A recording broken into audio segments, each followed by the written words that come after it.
because I just can't remember the author as well. But these are books you can read. That when you walk into a room, this is how you do this and do that, so that you can open up and talk, or do this and do that, or don't do that, so that you don't feel this way.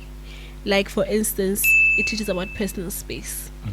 It teaches about when you are talking, maybe it's like a meeting, a work meeting. It teaches about how the camera should sit. Don't put your face like this, because this is a, don't put this view only, because this is your personal space. When you're in a meeting at work, you need to show at least half of your body, because then that is more of the space that creates the illusion that it's a professional space. So there are books we can read. If you don't read books, like it's even what you do in your spare time. I love that so much.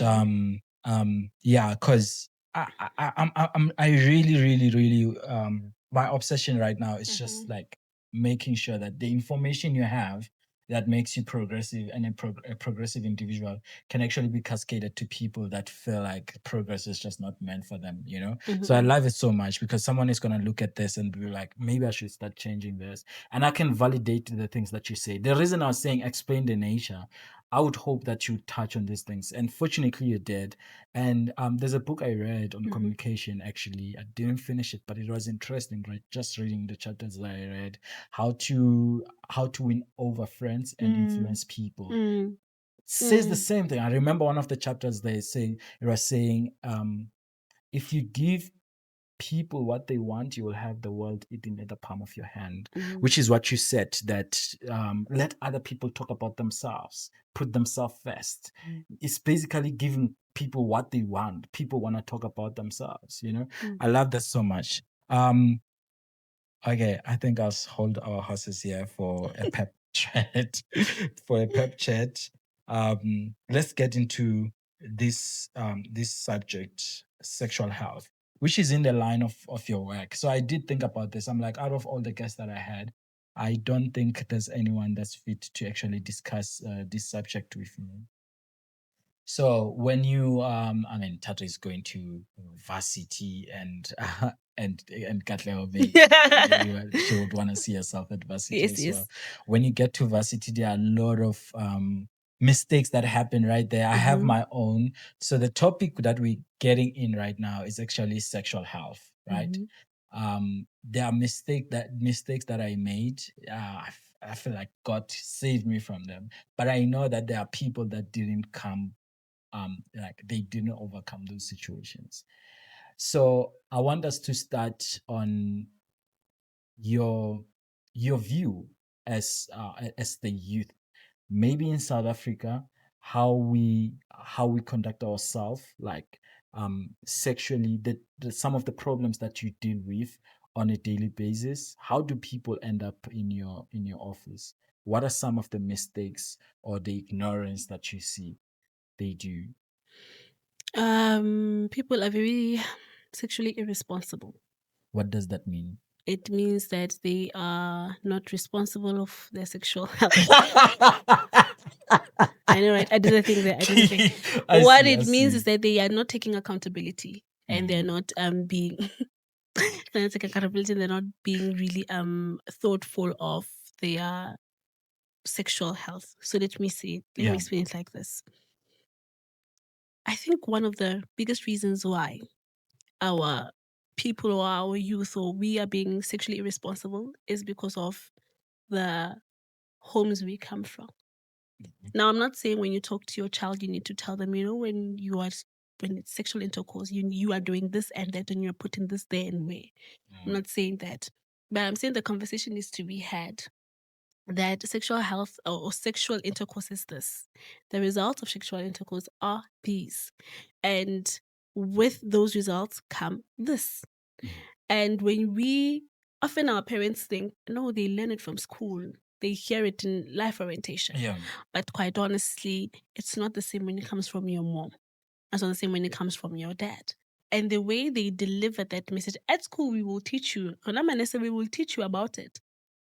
And we will always play on the side of caution where we are saying, if you do engage in sexual intercourse, do this and do that.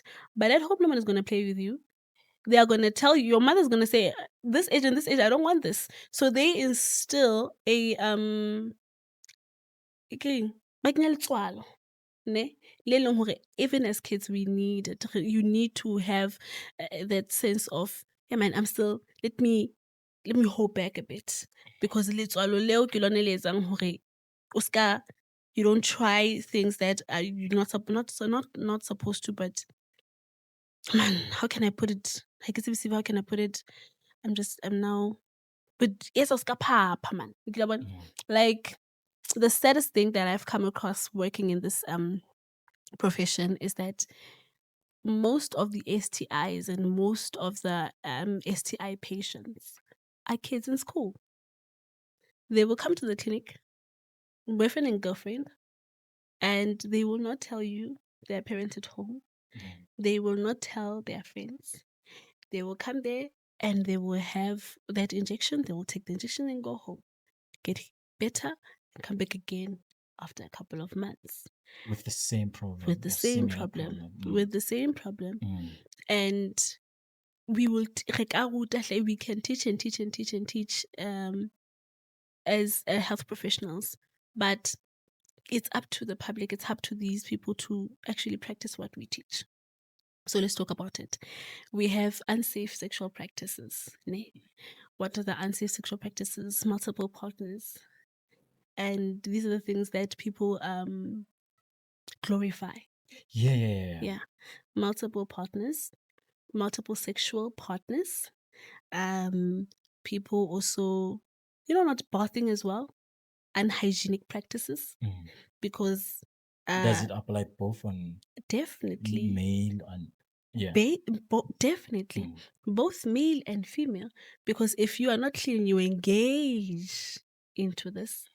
This one is not clean. You are coming with filth to this, and exactly. I'm trying to be very, very, very, very how can I say it? I'm disappointed myself. I can promise myself not to laugh at any of this and just have it like because you can see it. You know why? Because it's not normal. It's not normal. And that's why I wanted us to have this. It's not I never had any sexual education coming from home. I've always depended at school. And it's cool when the life orientation teacher go a little bit deep and the kids start laughing. She doesn't go deeper. And she stops there. She stops right there. And that's what you need to hear. You understand? So if someone doesn't take care of themselves, they don't bath. You don't bath. You have unhygienic practices. Multiple sexual partners, like I said.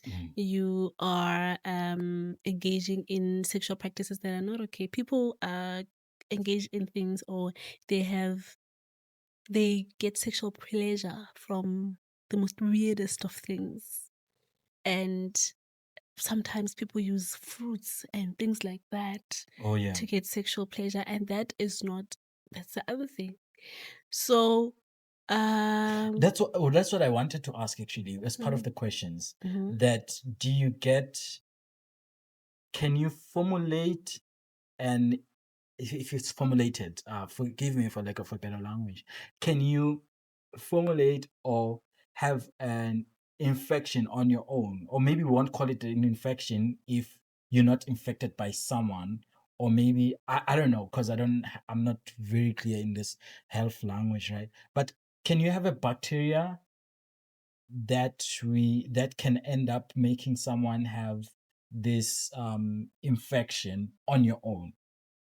I don't know if you understand. Yes. So normally when people, if maybe a guy comes to your space and they're like, I had sex with this person and I ended up feeling like this, I ended up seeing this discharge.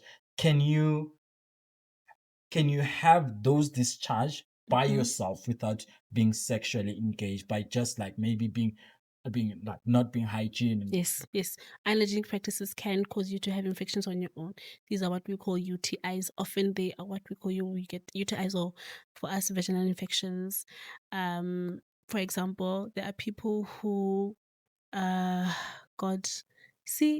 must get a place where I can speak with women and we can have these conversations freely. Because now when if I should. come to you and we talk about this, like now I want to explain, but I don't know if you'll understand because Yeah. you know what? But maybe a girl will understand. But they definitely will. Yeah. So there are people who use like we always say do not use scented pads, do not use scented panty liners, do not use scented anything that is scented in your condoms. Do not use scented. Like it the scent. Does government have unscented condom though? They do. Because that's one or the other question I wanted us to come into. They do. So you can They continue. do. Yeah, we'll come back to it. So what's the time, Tato? 17. Okay, we can cut it at 30. We're good? Okay. Yeah. So yeah, when you use like certain things, like people will go to the bathroom and you will wipe with a what is this? What is this baby wipe? Like wipes. The wipes, yeah, they are scented. They are wipes for what do we call them? Feminine hygiene. And people will take the ones that have scent. These are things that can cause an infection. Now, let's say you get your infection for men, if you're not bathing, the people don't bath. See, the biggest problem about men in the clinics is that they don't bath. Men. Wow. That is my experience. Yeah. That is my experience. And the biggest problem is that people will come to the clinic asahlapa.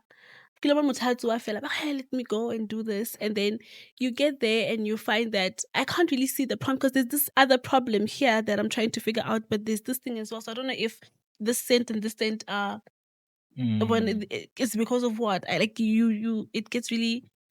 Let me not get there. I'm not gonna have a polite view here, but I'm gonna try to get the message across.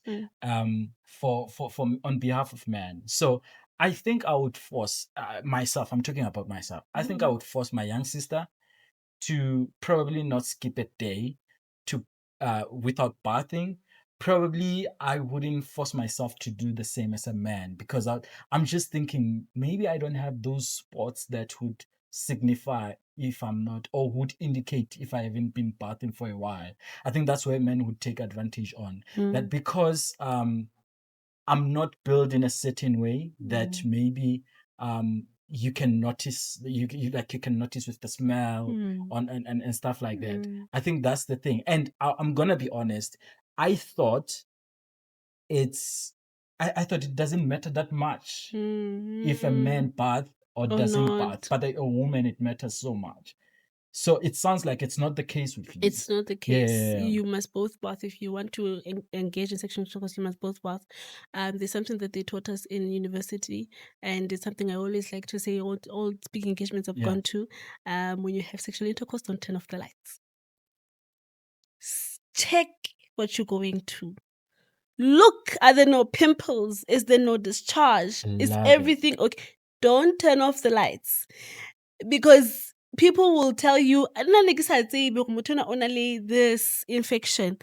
Sexually transmitted illnesses, we call them sexually transmitted because they get transmitted through intercourse. So maybe your partner has an infection on their own, but then you guys come together and then she transmits this infection to you, or you have your own infection and then you transmit it to her. So now it's a sexually transmitted illness. Oh, I see. So now it's a sexually transmitted illness and it becomes even more dangerous. So I'm glad you said that because one would think, oh, you're switching off the lights because you feel probably ashamed. You're not because we are new into this setting. And sometimes it can be it can lead you into like something that you didn't ask for. People have a lot of things.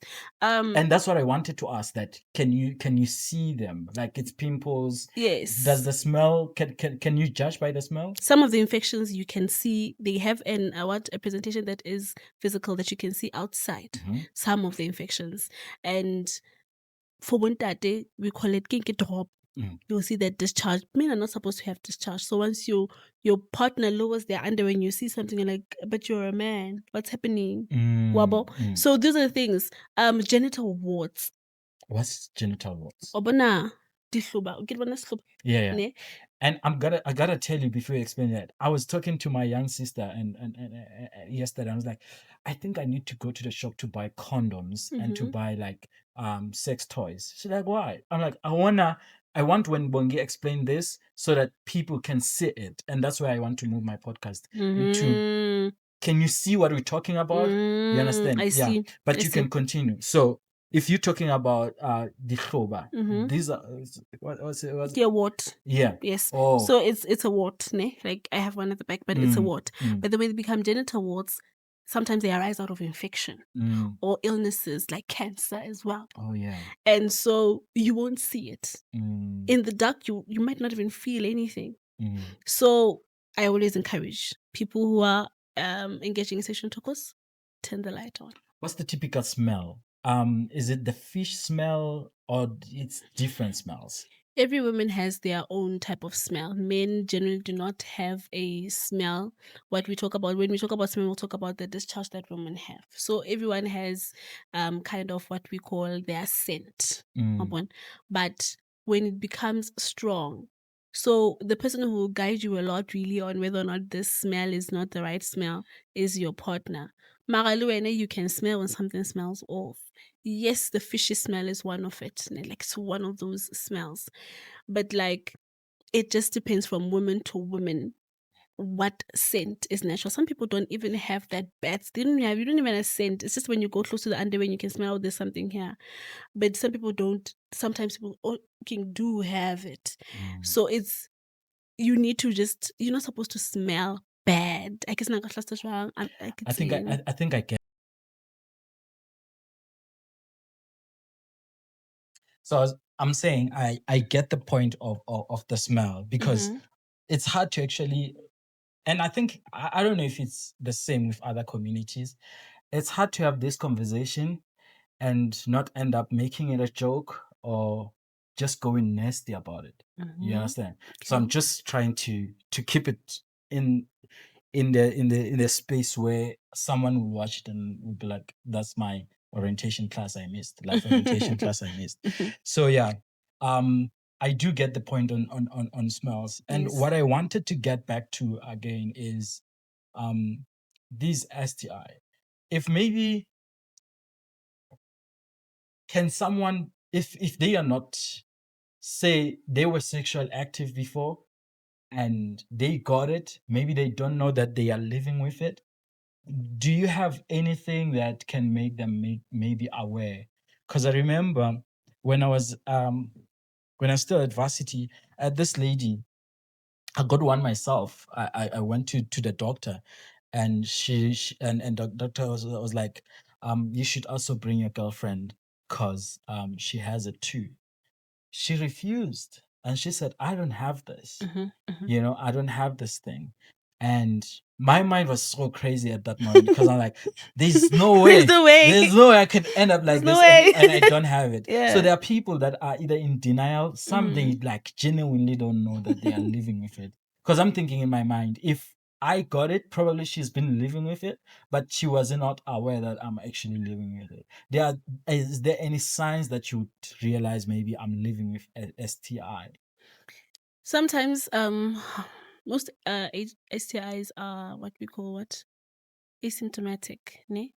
But that's like in the early stages. Yeah. The STIs common not side effects, kind of what do you call them, but things that will show you that you have an STI, commonly itching, characterized by itching, redness, pain. Maybe you can't pee. Sometimes it is a UTI, but other times it is an STI, especially if you're sexually active. Once you tell us you are sexually active, we don't even like to consider the fact that it might be a UTI. And we don't even want to entertain the fact that your partner does not have it. Because if you have it, if you are sick and you slept with this person, they definitely have it. It just hasn't isolates. No one. Yeah, she hasn't experienced the side effects, but it's there. It's there. After some time, she's going to experience the side effects as well. I just want to be clear on the smell. You must not smell like fish. Don't be sitting there at home and smell like fish. You should not smell like fish. It's not a normal one. Not at all. Do not smell like fish. Do not smell like fish. Please do not sit at home. It's a smell that you can, it's a scent that you can end though, right? Yes. Oh, yeah. With treatment, all STIs really we can cure with treatment. And then some of them you come back for different shots. We have STIs and STDs. Now, STDs are sexually transmitted diseases like HIV. Yeah, these So are long that we term. now that we cannot like HIV we cannot cure, or as of yet Yeah, we still cannot cure. But STIs we have a lot of remedies. You said how does one get to know that they have an STI that they're living with it if it's asymptomatic? It's one of the prevention methods that we encourage. If you are sexual partners, regular testing. Every 3 months or so, every 6 months or so, go to the clinic and say, I just came to test to see if there's nothing. Don't wait for symptoms. Can you do that for free? At the clinics, yes. Yeah. Yes, government What clinics. do you say when you get there? You go there and you tell them that you came to test for STIs. Oh. They will direct you to which office or which consultation room you go to, but you just tell them that you're here to test for STIs. So that's STI another screening. way of actually preventing or knowing that you are living with one. STI screening, yes. I think that's so important because last time I tested, and I tested because I had to test. It was when I was gonna go abroad, right? So before I get my visa, I needed to complete medical tests, and that's screening. why I tested. But before that and after that, I haven't tested. Do you understand what I mean? So I'm thinking about it like how many people are actually living in my shoes. Yeah, for some it's fear, for some it's just not knowing. Negligence. Yeah. For some it's fear, for some it's negligence, ignorance, and for some it is really not knowing. So is there any infections or are there any infections that would affect you in a long term that maybe it's not like not STDs, but maybe let's say you slept with this person and suddenly you're not gonna have kids because of that. Do you have any long-term STIs that would make you maybe not have kids, or maybe if you're a guy, you have like a dysfunctional erection, if that's what they call it, where it can stand but it can't stand it just can't stand it the chance of time. I really do not I don't know. I really do not know. I appreciate you saying that because some of the questions I was like, I wonder if you will have an answer to them because they have specializations, right? They do. But I really do not know as of yet. If there's anything that could cause like permanent damage. But what I do know is that untreated, any infection left untreated results into something bigger. And as that goes on, we will then find ourselves, okay, there is an infection. Let me tell HPV. We have an infection called HPV that can also be transmitted sexually, human papillomavirus. So we have kids. So I was lying, I actually know. So we have kids get vaccinated for HPV, especially girls. Oh, there's a vaccine for it. Yeah. Yes, there's a vaccine for it. If you haven't got it, go and get it. We have kids that have been we vaccinate kids for HPV because it is a type free of to the vaccination. Yes, we go to schools and vaccinate. That's amazing. If you don't get the vaccine and you get the infection, and it can stay or inside of you for so long, it can even result in cancer. HPV. So yes, there are infections that can cause illnesses that last long, and then when they get transmitted through sex, then they become sexually transmitted illnesses, but they will still have the same effects. Yes. So yes. Sometimes when you try to think on the spot. Yeah. I love when you're coming back to the thoughts.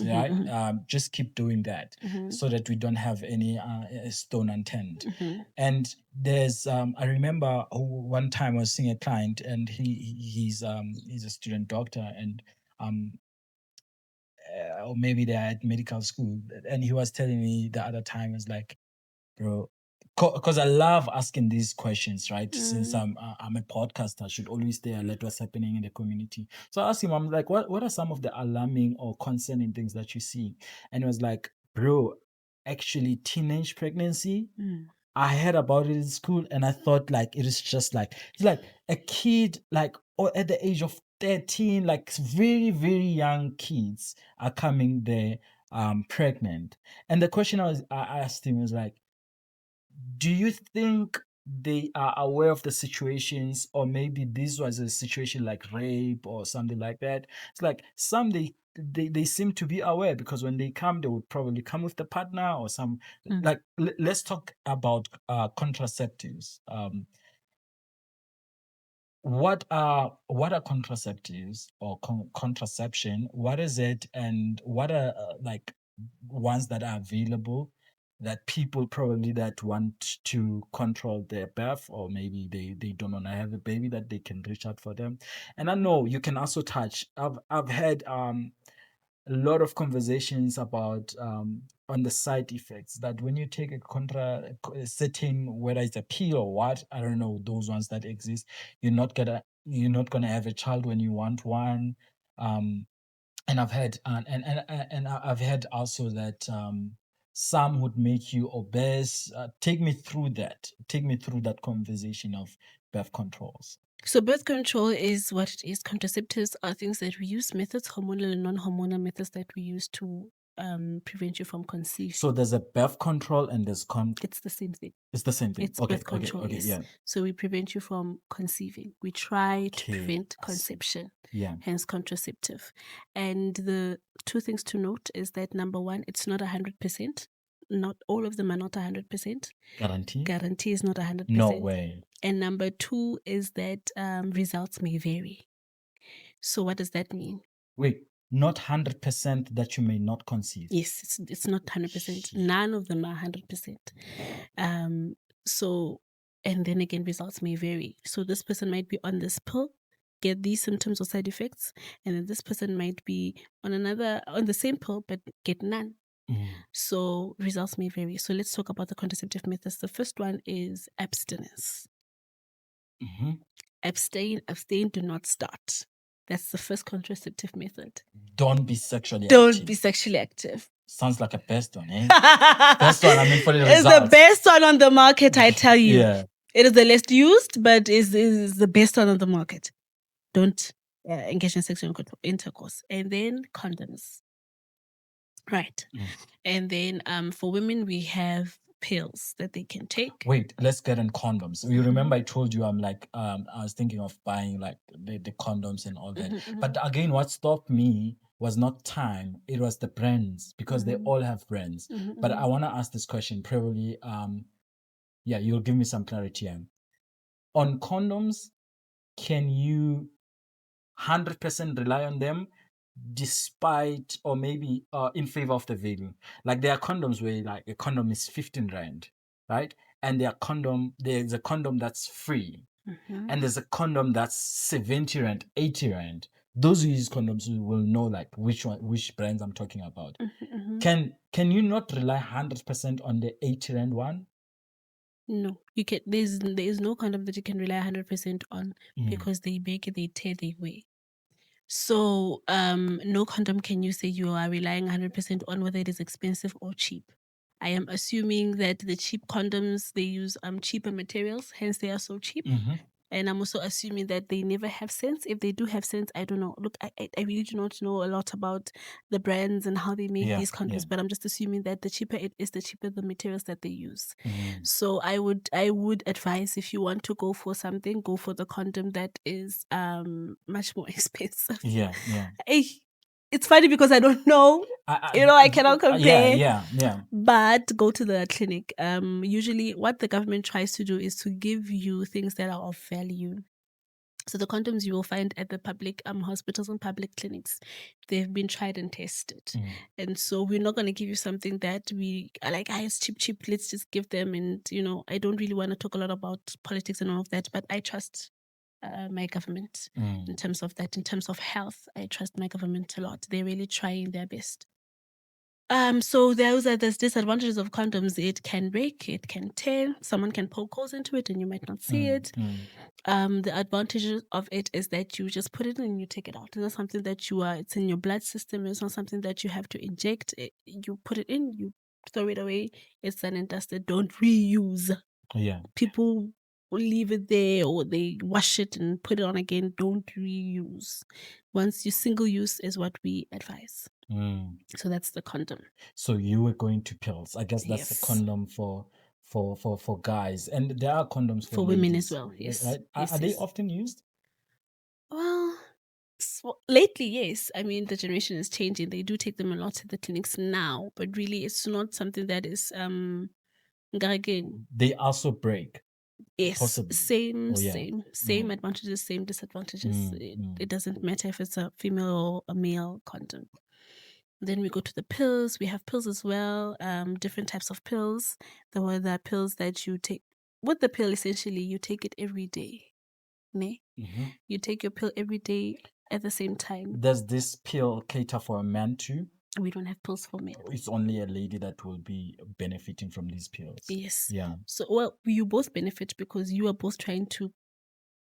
I'm saying essentially the impact is on the women because it's the women who takes it. Yes. Yeah. So, for women, we talk about pills. We talk about injections. They have different names. Just for the sake of time, I won't go deeper into that. But they have different names. They have different duration spans. This one, with the pills, you take it every single day. Every single day. What's the name of the pills? We have different pills. It depends on which one you want to use, and it depends on what.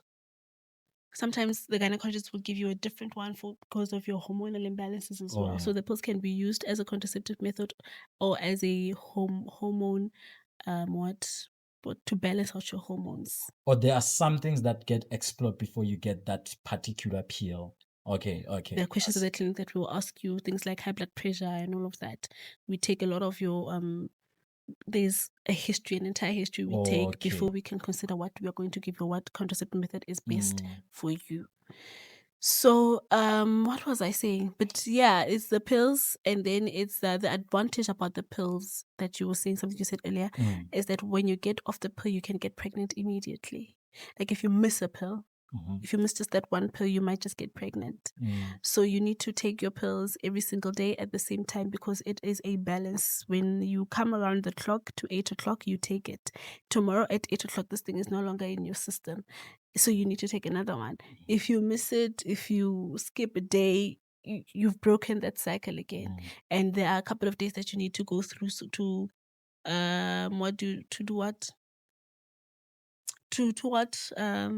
regulate that cycle again. So if I'm not mistaken, I don't work in the clinics anymore, but if I'm not mistaken, it's like 7 days. You take your pills for 7 days before you can engage in sexual intercourse. I stand to be corrected. 7 days before you can engage in sexual intercourse because that's the time when your blood is trying to balance out this hormone that you're taking so that you don't conceive. So if you break that cycle, then you still have to wait a couple of days as well before you can engage in sexual intercourse. So those are the pills. The advantage of the pill is you can get pregnant immediately. The disadvantage of the pill is that you can get pregnant immediately if you skip. So you understand that, right? Then we go to the injections. The injections as well. Does the pill affect how your body looks, how your body reacts to? It can. Okay, you can suddenly. Yeah, you were saying let's. It can. Let's say it's the pills, it's the injections, right? And we have implants as well. All of them have almost the same side effects. So you might get not obese, you gain weight. Yeah. And then you gain weight. Obesity is when your weight versus your height, your BMI is too high. Then we say you're obese, but you do gain weight. You can gain weight. The people who don't gain weight. The people who lose weight from contraceptive methods, be the pill, be it the injection. You gain weight, you can get sick. Some people experience headaches on these contraceptives. Just in small time, or you always have that headache that will come and go, but because it depends again. Okay. Someone can have that headache like consistently, and then we know that we need to stop this one. It's not working for you. But someone can experience those headaches like maybe after I injected the pill for me, in the first couple of days, that headache. So we will know that it is because of the pill. So in medicine, we can prove something if we know what causes it. So you can't come with a headache and say it's because of this injection when you do not get the injection. So if there is a proven track record, not a system but a pattern, then we can say, okay, because of this, every time we inject you and a couple of days later, you always getting this and then it comes away, then we can safely assume that it is the pill that you're getting or the injection that you're getting. Another side effect is that people can bleed non-stop. On the pill, not so common. In fact, very rare. So you may bleed from what? From an implant or from an injection? From the implant and the injection. So from the hormones, it can cause such an imbalance in your body that you bleed or you're always on your period. And that is something we don't want. You mean always, like every week, every day? Every day. Every day. Yeah. Maybe you get the injection today and you are just on your period for like 2 weeks at a time. And your period is supposed to last 1 week, at the most 7 days. So that is the side effect. There's another side effect that someone can get. So when you on your period every day, does that signify that this is not a good okay? It does, it can, but there are tests so that we can take blood tests that we can see what is going on and how do we correct it. Because the difference between the pill and the injection is that once it's in your system, once the injection is in your system, it's going to stay there for 3 months.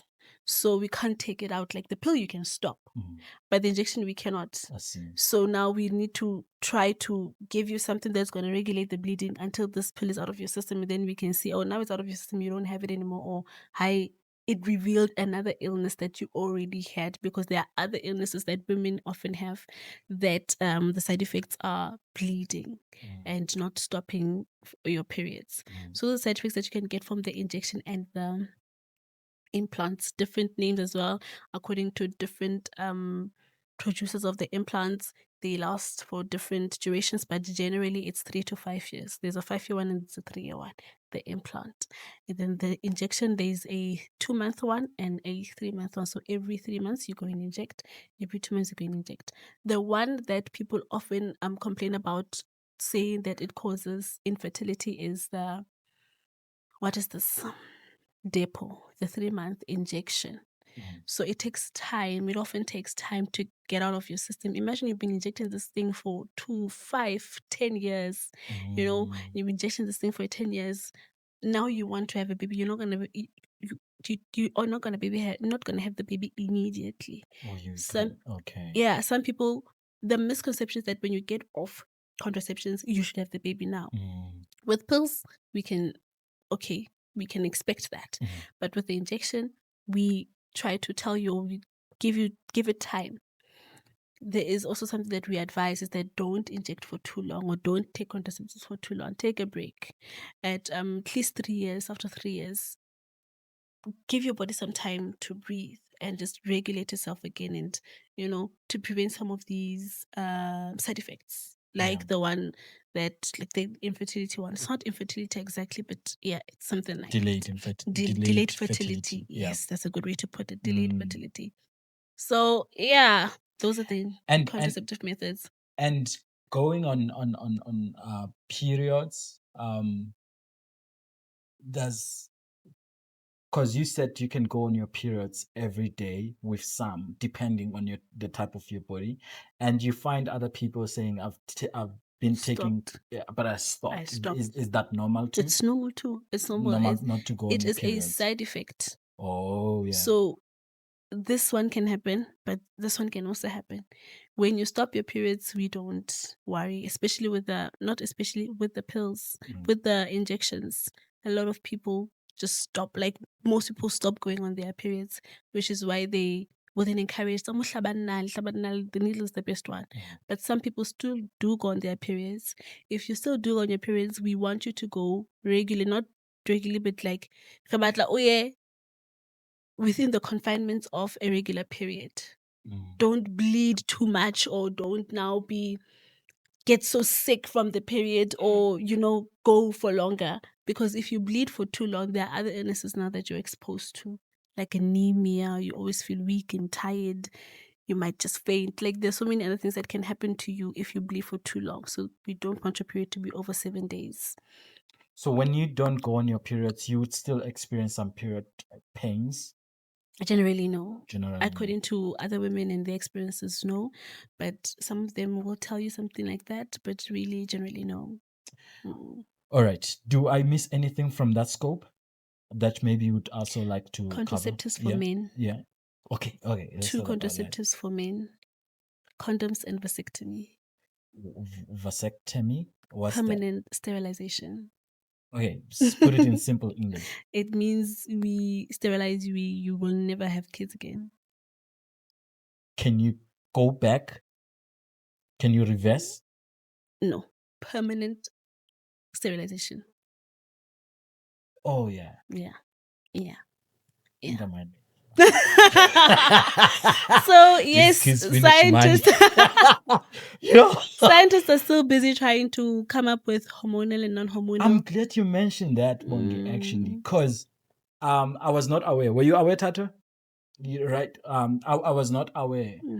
I'm glad that you mentioned that. Scientists are still coming up with trying to come up with hormonal and non-hormonal reversible contraceptives for men, but at this point, condoms and what is this, vasectomy? Often people like to use the pull-out method as a contraceptive. No, it's not. Yeah, trust me, it's not.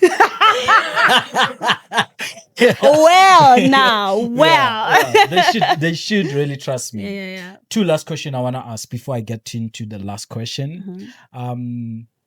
Saliva during sexual intercourse, used as lubricant, can that impact or affect to any STIs, or is it healthy to do that?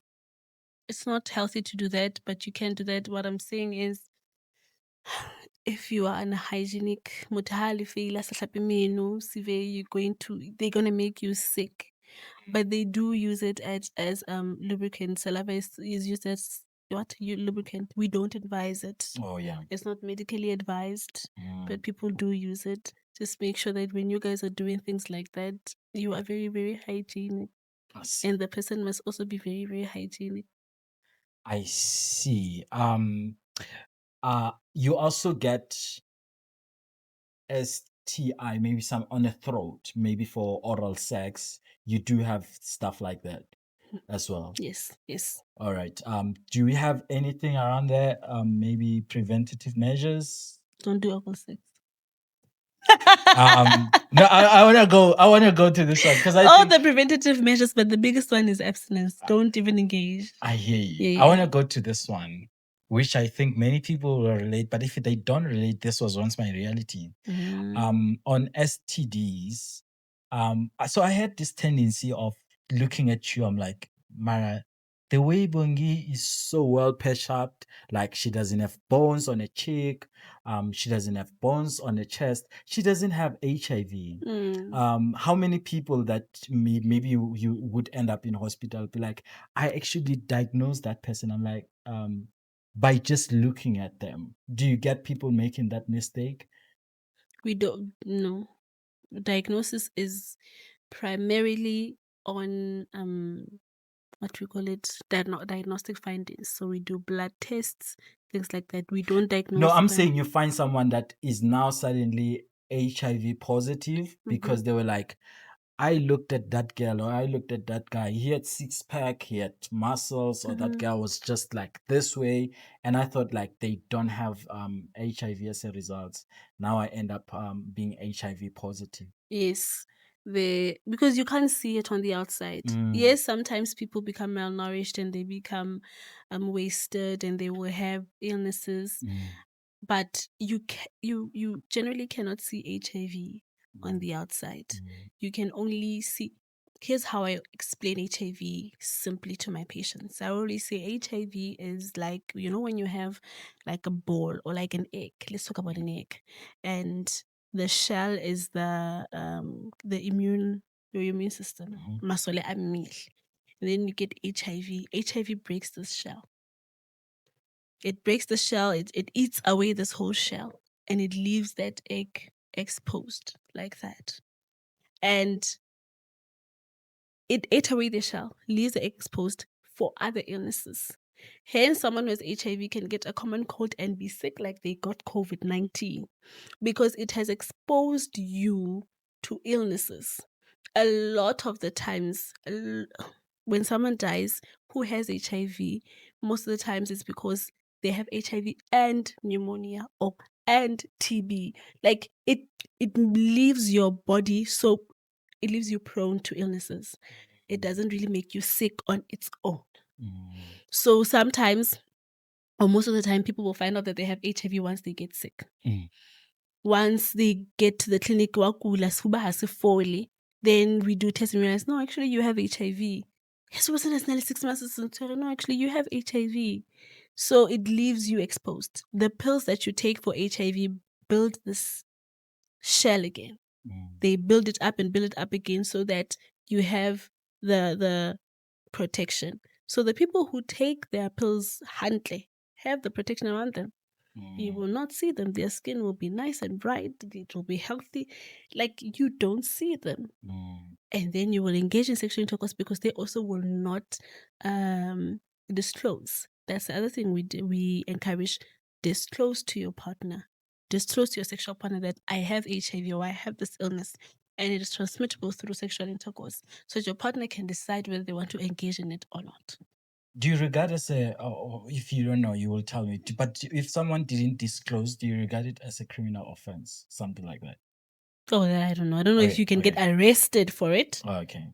It is an offense, a human like offense. Right? Sounds like but it's not. I don't know if you can get arrested for it. No. I don't know about that. No.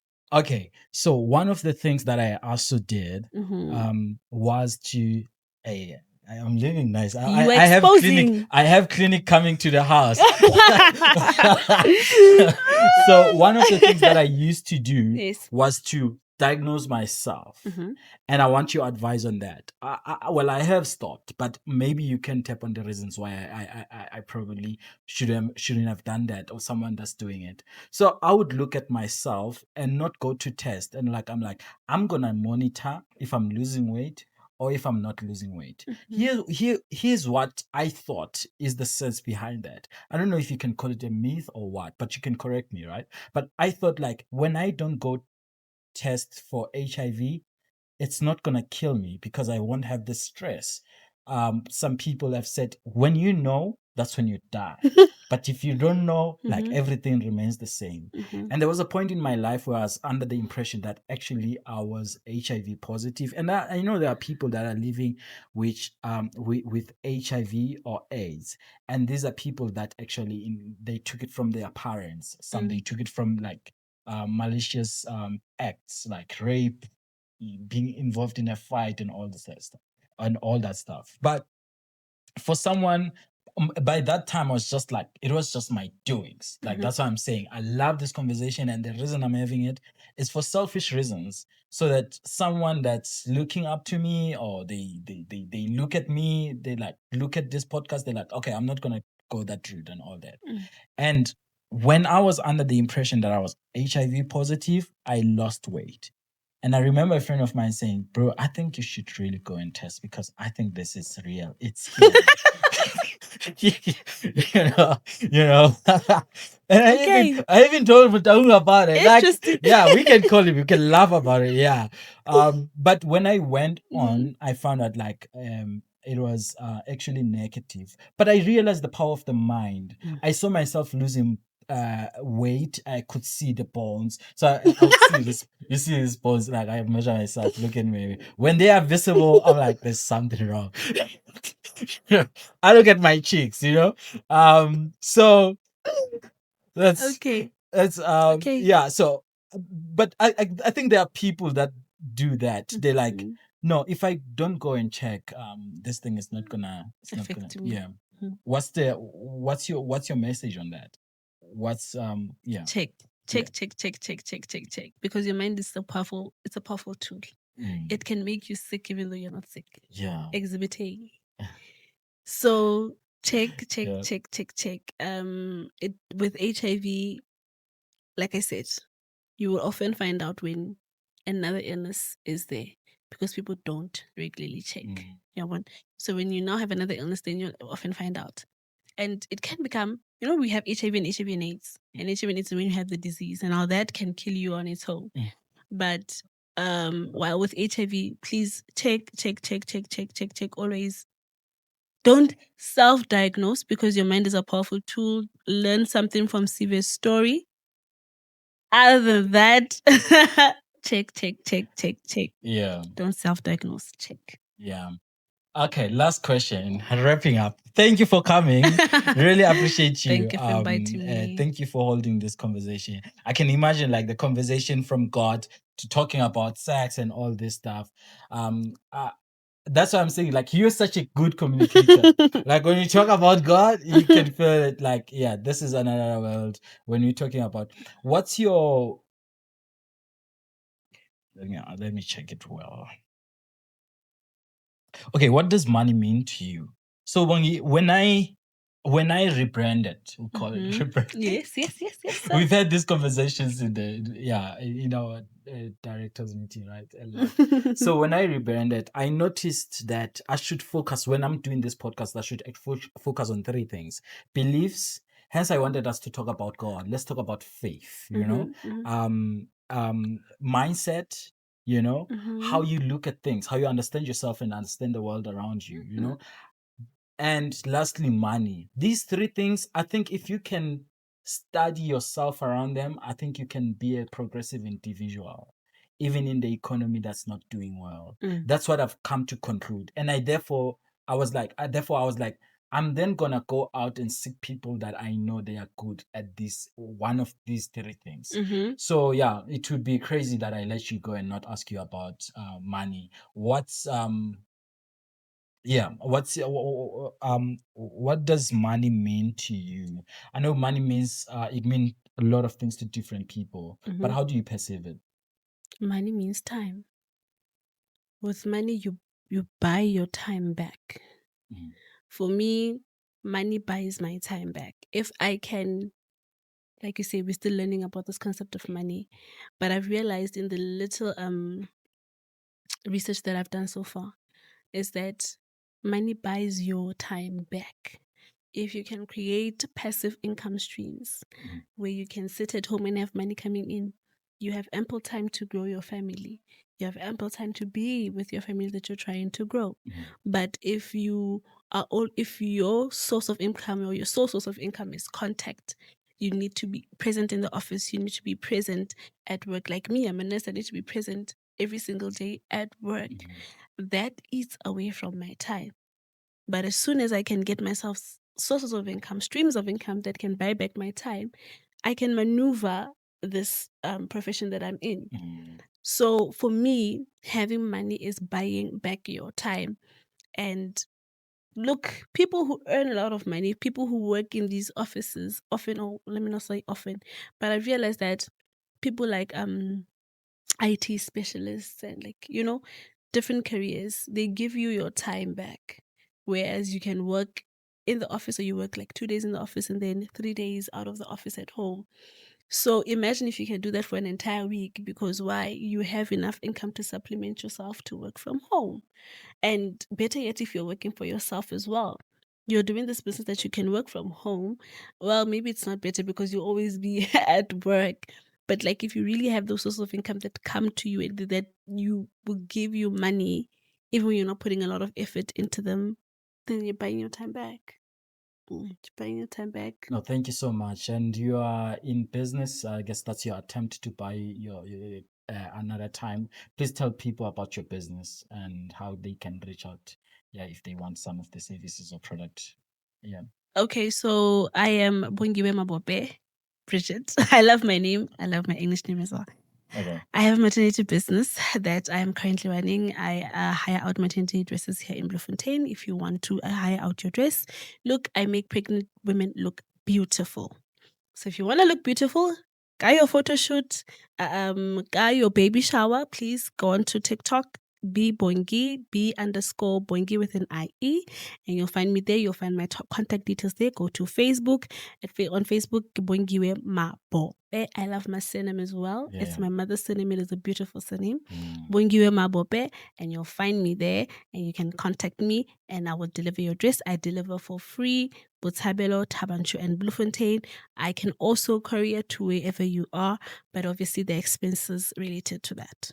So you sell them, you don't rent them out? I rent them. I hire out maternity dresses. You hire them out. Hire out. So tell me about the conditions. Like, if someone takes it, maybe first month when the baby starts to show. I think that's like in 5 months. Like, do they pay monthly or do they pay once off? We can arrange a payment method, do but arrange. the dresses are not expensive. My dresses are 800 rand to hire out. So For the entire maternity period. not for the entire maternity. So the dress is like a nice dress, like maternity photo shoot dresses. You see those nice ball gowns and like it's that type of dress. So it's not something you can wear every day. Oh. So you hire it for that event. Oh, it's for photo shoot. Yes. Not for see, okay, there, my guy. I understand. I hope someone understood out there. I really understand. Yeah. Now that's why I was. Yeah. Okay. It's for an event, so the ladies will understand when I talk about a photo shoot or a baby shower. It's for an event, and then you hire the dress out. You have to pay me 3 days before the date of the event. I need to receive the full payment. And then there's also what we call a refundable fee of 200 rand, where you hire the dress out for 1,000 rand. I keep my 800 rand. The 200 rand you get back only if my dress comes back in the condition that I gave it to you. If there is anything that needs to happen, or I need to fix my dress or anything, you don't receive your 200 rand. And then we work through the bank, and we can also talk about cash payment, but really I like to work through the bank. Other than that, I don't know. They can inbox you on your social platforms. TikTok. Right? How did you come to act on this idea? How did you think about it? Because I find it very, it's quite exclusive, I must say. I was sitting in the consultation room doing my ComServe about how many years ago? But I was doing my consult sitting in the consultation room with antenatal mothers. And the common conversation amongst these women is that, Kimobi, oh, I don't look pretty enough. Oh, look at my big nose. Oh, look at my big thighs. Oh, look at my big feet. They don't feel pretty enough. Pregnancy is a humbling experience for women, more so for women.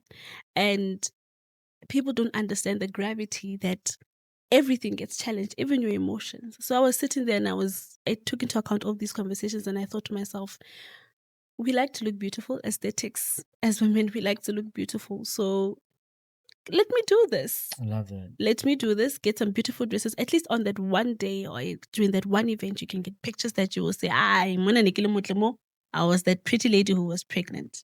So that's where it came from. Okay, Bungi, thank you so much. Okay, I promise. This is the last one. You've seen people dying, right? Yes. Yeah. Yeah, you did. And I want to hear your views on this. You can maybe name 2 of them. What's the most memorable moment of death, and why is it memorable? The most memorable is I was still doing my ComServe as well at that time. And we had a lady who came in who was pregnant, and she passed away. So in health, we don't want maternal deaths. Look, we don't want anyone to die. But more so a pregnant woman, that is cause for concern. So this lady came in. I still remember she came in. She was fine. She was walking. She was talking. There was nothing wrong with her. She came in for a consultation. It was her first visit.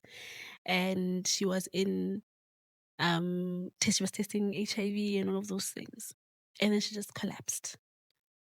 I was called, rushed to her. I put her on a wheelchair. She was still able to talk, and so I stood her up, put her on a wheelchair. We took her inside the clinic, and then she woke up. She was fine. Didn't have any symptoms. Sharp tested everything, checked the blood glucose. Everything was fine. We sat in the consultation room and monitored her. After I think about an hour again, she starts to complain about feeling lightheaded. She's feeling very cold. And we're checking the vital signs and nothing is showing us anything. Take her to the emergency room, call the ambulance because we don't know what's going on now. There's nothing clinically clinically we don't have evidence of what she's talking about or what she's experiencing. Needless to say, the ambulance took a long time to arrive. By the time the ambulance got there, this lady she was out. She had collapsed. She was no longer talking. The ambulance got there. We were resuscitating her, and she passed away. She passed away within, I think, 5 minutes of the ambulance getting there. Yeah. We called it at around 8 o'clock. The ambulance got there 12 o'clock. So I will never forget that, because it's if it had arrived at the time, we wouldn't be here. We wouldn't be talking like this. Maybe it would have been something different. But also, there are so many other people who are sick. Probably that ambulance was somewhere else attending to those people. So it was probably there. Maybe it was her time. Maybe this was her way of going. Sad as it is, maybe it was her way of going. So, like I said previously or earlier, that when bad things happen, I always say, God, what are you trying to teach me? And in that, I got the motivation to study further. That when I lose a patient, I don't ever feel like I should have done this or I could have done this. That I always feel like I did my best. And what I can tell you till this day, that I can compress. We have what we call compressions during CPR. I can compress you back to life. What is to compress? So is it like chest compressions? That is an AED. Okay. So chest compressions, when someone collapses, the first thing you do, you check the pulse, see if the patient is still breathing. If there's no breathing, if there's no pulse, then you start compressions. So compressions, we're pumping your heart. We're giving your heart that push the pressure to start again. So that's the first thing. I can pump you back to life. You see my small hands? Yeah. I can pump you back And that's a skill, to life. you saying? Yes. Yes, it is a skill. I can pump you back to life because of that experience. I never wanted someone to collapse in front of me, and I didn't have at least one of those emergency skills. Yeah. I cannot give breaths. Like, you do the compressions, after 30 compressions, you give breaths to raise, to give you the oxygen in your lungs. So you'll see the chest really going up, and it will raise, the chest will go up.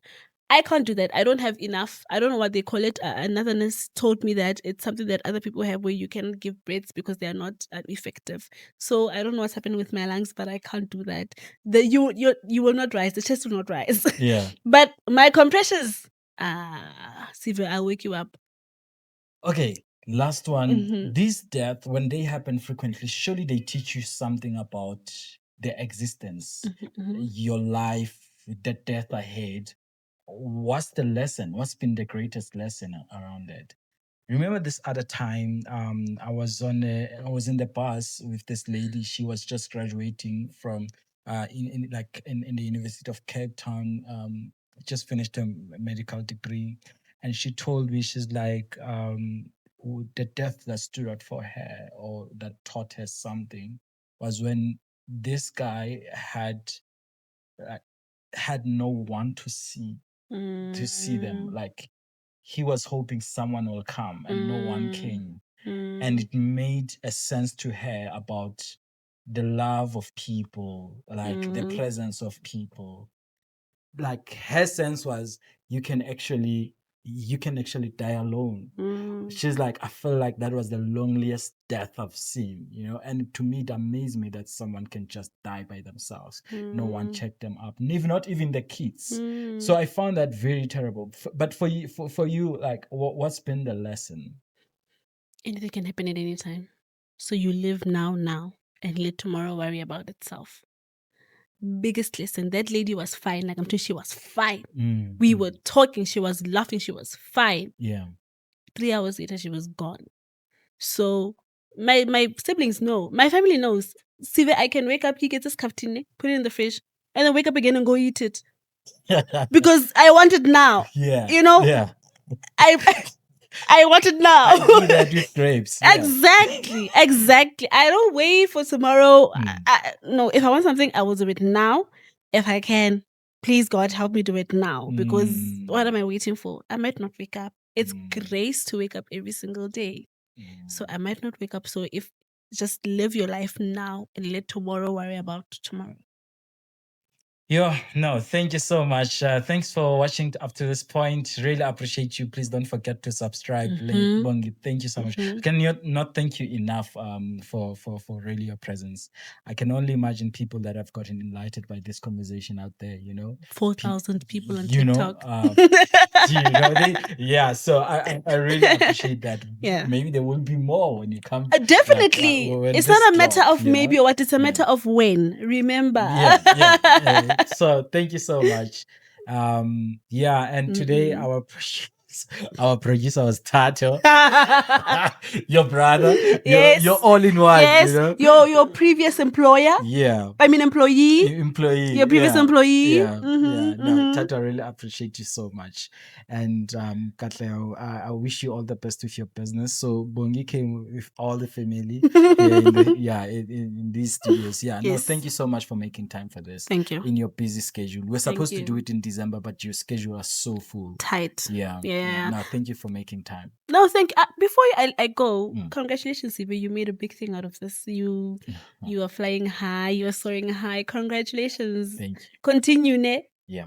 Remember, we cannot put down the baton. Yeah, no, for sure. We definitely do it. Yes. Yeah, we're out. Bang.